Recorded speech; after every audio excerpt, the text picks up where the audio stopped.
Olá, seja muito bem-vindo ao nosso canal. Nestes posts que nós vamos fazer a partir de agora, nós vamos colocar alguns vídeos para entendimento melhor em pequenas partes do livro do céu, para que você compreenda. Hoje nós vamos ler uma parte que Jesus diz que é o pleno cumprimento da segunda parte do Pai Nosso. Então, ele é o livro de número 15 do livro do céu, o capítulo é o 20, escrito em 2 de maio de 1923. Quando o fiat voluntas tua tiver o seu cumprimento, como no céu, assim na terra, então virá o pleno cumprimento da segunda parte do Pai Nosso. Sentia minha pobre mente como perdida na imensidão do eterno querer. E o meu doce Jesus, falando-me sobre a santíssima vontade de Deus, me disse: Minha filha, ó como harmonizam bem teus atos feitos em meu querer. Harmonizam com os meus, com os de minha amada mamãe. E o um desaparece no outro e formam um só. Parece o céu na terra e a terra no céu. Parece o eco de um nos três, e dos três em um da Trindade Sacrossanta. Ó, como soa doce a nossos ouvidos, como nos sequestra, mas tanto de raptar nossa vontade do céu à terra. Quando meu fiat voluntas tua tiver seu cumprimento como no céu, assim na terra, então virá o pleno cumprimento da segunda parte do Pai Nosso. Isto é, nos dê hoje nosso pão de cada dia. Eu dizia, Pai Nosso, em nome de todos te peço 3 tipos de pão cada dia. O pão da tua vontade, que é mais que pão, porque se o pão é necessário 2 ou 3 vezes ao dia, em troca, este é necessário cada momento, em todas as circunstâncias. E mais, deve ser não só pão, mas como o ar balsâmico que leva à vida, a circulação da vida divina na criatura. Pai, se não for dado este pão da tua vontade, não poderei jamais receber todos os frutos da minha vida sacramental, que é o segundo pão que todos os dias te pedimos. Oh, como se encontra mal a minha vida sacramental, porque o pão da tua vontade não nos alimenta, mas encontra o pão corrupto da vontade humana. Oh, como me dá nojo, como o evito, e se bem que vou a eles, mas os frutos, os bens, os efeitos, a santidade, não posso dá-los, porque não encontro o nosso pão. E se alguma coisa dou, é em pequena proporção, segundo suas disposições, mas não todos os bens que contém. E a minha vida sacramental espera pacientemente que o homem tome o pão da vontade suprema para poder dar todo o bem da minha vida sacramental. Veja então, como o sacramento da Eucaristia, e não só este, mas todos os sacramentos deixados à minha igreja e instituídos por mim, darão todos os frutos que contêm e terão pleno cumprimento quando o Pai Nosso, isto é, a vontade de Deus, seja feita no céu, assim na terra.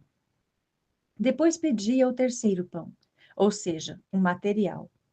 Como poderia dizer, dá-nos hoje nosso pão, se o homem devia fazer nossa vontade, o que era nosso era seu? O Pai não devia dar o pão da sua vontade, o pão da minha vida sacramental, o pão cotidiano da vida natural a filhos ilegítimos, usurpadores, maus, mas a filhos legítimos, bons, que teriam em comum os bens do Pai. Por isso eu dizia: dá-nos o nosso pão, então comerão o pão abençoado. Todo sorrirá em torno deles. A terra e o céu levarão a marca da harmonia de seu Criador. Depois acrescentei: perdoa-nos as nossas dívidas, como nós as perdoamos aos nossos devedores. Assim que também a caridade será feita. Então será perfeito o perdão. Terá a marca do heroísmo, como a tive eu na cruz.